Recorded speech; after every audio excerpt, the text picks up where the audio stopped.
On the privacy front, there is an amazing story in the UK, and it's about a plant.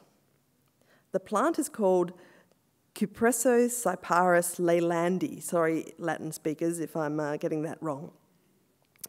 The common name is Leyland cypress. It's a hedge plant. It was developed by accident in the mid-1800s when an aristocratic estate, Leighton Hall in Shropshire, underwent a garden redesign, and two exotic varieties, the Monterey cypress, Cypressus macrocarpa, and the Alaskan cypress, Calotropsis nootkatensis, were planted next to each other. And one thing led to another.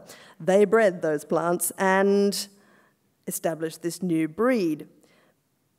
Leyland cypress, stick with me, this will make sense in a minute, became better known in the 1950s when plant nurseries recognised its potential.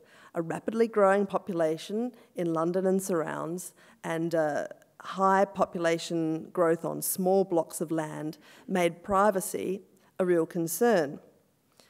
This hedge plant grew so quickly and was so quickly established that it was snapped up around the place to create hedges between people's houses. Keep in mind that we're talking about really tiny blocks here, and so the need for privacy was quite immediate. Several decades passed before the downsides of the plant were detected. Untended, the Leyland cypress becomes a solid thicket, blocking out sun for neighbours, and ordinarily peaceful neighbourhood relationships all of a sudden started rupturing. Bump into an Englishman in a station and he'll apologise to you, but cut off the sun to his flower garden and he'll go berserk. Episodes of neighbourhood disputes escalated in recent decades.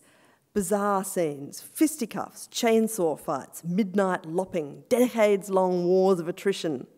British media by the turn of the century had started giving this phenomenon a name, hedge rage.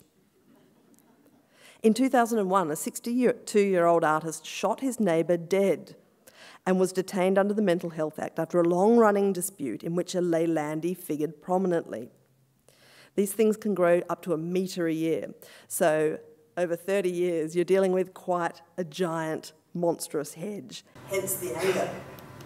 In 2003, 52-year-old Robert Dickinson and his neighbour George Wilson, 66, both fanatic gardeners, were arguing about the 2.5-metre Leylandi at the foot of Dickinson's garden when Dickinson entered his home, re-emerged with a shotgun, and shot Mr Wilson fatally in the chest.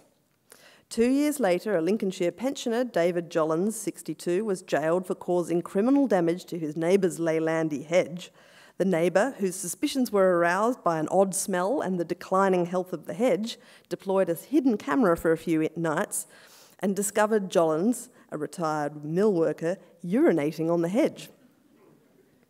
By that year, 2005, there were an estimated 17,000 instances of legal action or dispute between neighbours concerning these hedges, and the Blair government was forced to introduce the High Hedges Bill, which gave local government the authority to intervene and to demand that people cut their hedges back to a height of a maximum 2.5 metres. What did people want from local government in this situation? They wanted a sense of order, natural justice, a feeling that if their neighbour was doing something that infringed upon them, somebody would have the authority to make them stop. Britain also invented something called the Antisocial Behaviour Order, which was pioneered by the Blair government. The idea is that local councils are given the power to issue legal orders to direct citizens to desist from certain specific activities. And over the 10 or so years since the ASBO, as they're called, was introduced, orders have been issued for the strangest of behaviours. There was a London man who was jailed for 4 months after breaching an order that specifically prevented him from howling like a werewolf whilst dancing naked with a Christmas tree in his window. There was a Scottish man from West Lothian, 28-year-old, who was issued with an order preventing him from playing Do They Know It's Christmas over and over again at top volume in his flat. I loved the news report that accompanied this particular incident. There was a great headline, "Yes, we know it's Christmas." This is a fascinating system, the ASBO system. It takes a piece of behaviour and criminalises it directly, specifically. It was an answer by the Blair government to people who had growing concerns about social order. People who say, well, my neighbour's doing this, there ought to be a law. Bang, suddenly there is a law, a specific one made just for your neighbour. People, in this sense, want a sense of their local authority as a source of predictability and social order. But how do you stop local authorities encroaching on every aspect of life? The easy solution for life's frustrations as a legislator at any level of government is codify it, make some laws, gain some control, enact a high hedges law, create the antisocial behaviour order. In the case of the Blair government, the law was created as a means of a response to aggrieved citizens. Recent decades have been a study in the spreading of responsibility. As litigation increases, authorities of every stripe have been forced to countenance responsibilities that they never expected to bear.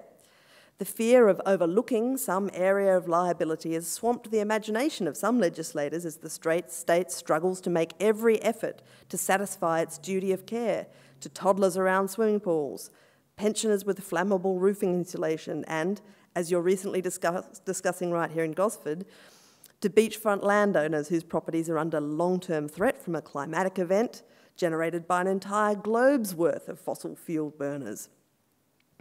Local authorities are often like the social insurer of last resort, forced to pick up responsibilities from other tiers of government, forced, on noticing local need, to cobble together some means of answering it.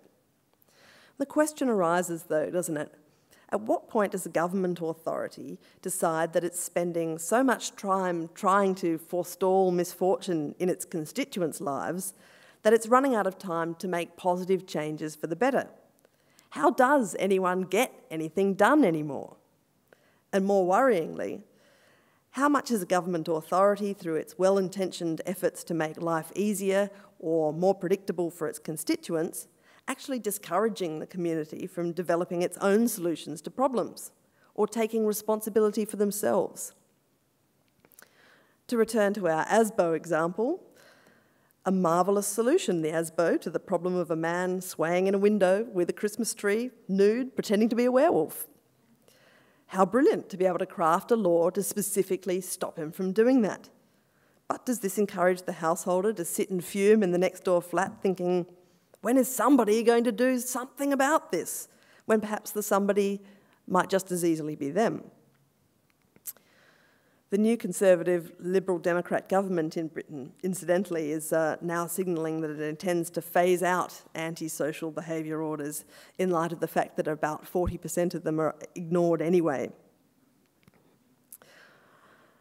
We all know that when a tragedy occurs, a drowning, a train accident, an outbreak of dangerous food poisoning, our minds turn to the questions of culpability, explanation, investigation, and the best way of stopping it happening again. And I'm afraid we in the media are often a big part of this. A tragedy occurs, we're on the rampage, looking for somebody to hold responsible, looking for an inquiry, looking for action to ensure that this never happens again, better safeguards. And all of this is a perfectly human and understandable attempt to rationalise disaster, to establish some order and predictability in the field of human misadventure, which is historically a very treacherous and unpredictable field. So often the question within government is put as being how to extend your reach, how to provide more, how to do more. Is it possible that what we might really be lacking is a feasible way of retreating? Another issue is, with all these rules to administer, is it possible that local governments exclude solutions? Here's my tiny example. I live in the Marrickville Council area. If you're ever flying from anywhere to Sydney, you're right over my house, so do feel free to drop snacks at any point as you're coming into land. I pay for a residential parking permit every 6 months. Recently, I noticed that my permit was about to expire, and seeing as I was in the area of the council offices on a trip to the library with my children, I popped in to pay the permit fee. I'm sorry, I was told, you have to wait until you're sent the expiry notice. Nothing could induce the council staff to accept that $60 for that parking permit, even though it's a regular set fee, and I'm a regular fee-paying resident. So I had to go home with my children and await the piece of paper warning me that my permit had expired and I had only seconds to pay my fee before I could be permitted to make an honest ratepayer of myself. Now, I have nothing but benign feelings about my local council, but on that day, I felt a nameless, helpless rage. And if I imagine what it might be like for a citizen with a serious problem to encounter obstinate bureaucracy, possibly on a repeat basis, I begin to understand council rage. I wonder sometimes if adherence to these rules blocks off taking other opportunities. I remember when I was first a reporter reporting on local government in Adelaide, one of my great triumph stories, a real cracker, I got on the front page, and even on the headline page, you know, the one they put in the little cages outside the newsagent, and my story was, this dog had surgery in a public hospital. And it concerned a wire-haired schnauzer called Melody, a competition schnauzer, she was, who, due to the excellent connections in the medical community of her vet, had been smuggled in to a public hospital late at night to have a pacemaker fitted, because the vet didn't have access to the right machine that goes ping to fit a pacemaker, and it wasn't being used in the hospital. So on they went, dog on a gurney, in and out in 20 minutes. Brand new pacemaker. It was quite a thrilling piece of investigative work, as I recall. I was out stalking this dog so that we could get a picture of it for the front page. Eventually, tracked down the house and we took a few paparazzi shots of the dog over the fence and then went in and actually met the owner, who was lovely, dog lovely as well. And I've often thought afterwards, because it made a huge kind of controversy and so on, and I've often thought since, was that really a problem? I don't know. Maybe it's nice that dogs can have surgery in a public hospital. Maybe our obsession with rules has ruined the lives of dogs. Maybe it's time to start thinking about things in a new way. But the biggest challenge, I think, for local governments is to represent their communities fairly, how to serve justly and not just those who make the most noise. Consultation with the community. Everybody agrees that consultation is a good thing, but how do you make sure that you get a fair range of views? If you call a meeting for 11 o'clock on a weekday, you're automatically disadvantaging people who are at work at that time. 7 p.m. on a weeknight, well, maybe you won't get so many parents of young children.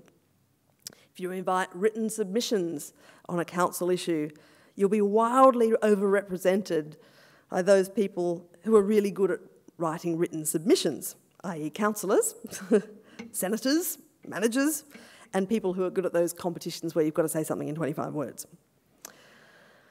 If you use standard council consultation methods, you'll get the regulars. Have a Twitter conversation and you'll only get me and Stephen Fry and Paris Hilton and half the Commonwealth Public Service who are posing under nicknames like Lazy Eye or Unrepresentative Swill. It's the squeaky wheel syndrome, isn't it? A great weakness to the consultation process. If you really want to get avant-garde about it, and let's face it, you have asked me to talk about governance, so clearly you're in an avant-garde kind of mood, you could ask, what is the nature of your community anyway? I mean, communities are actually changing very rapidly, what with new technology and the communication possibilities that abound. It used to be that your community was thoroughly dictated by geography. Your community was people you lived next door to, or people you met at the school gate. All people to whom you were close in a geographic sense. And you could contact people. If you were a local authority, you'd know where to find people. They were where they were every day, at work, at footy club, at the school gate, Rotary, church, whatever.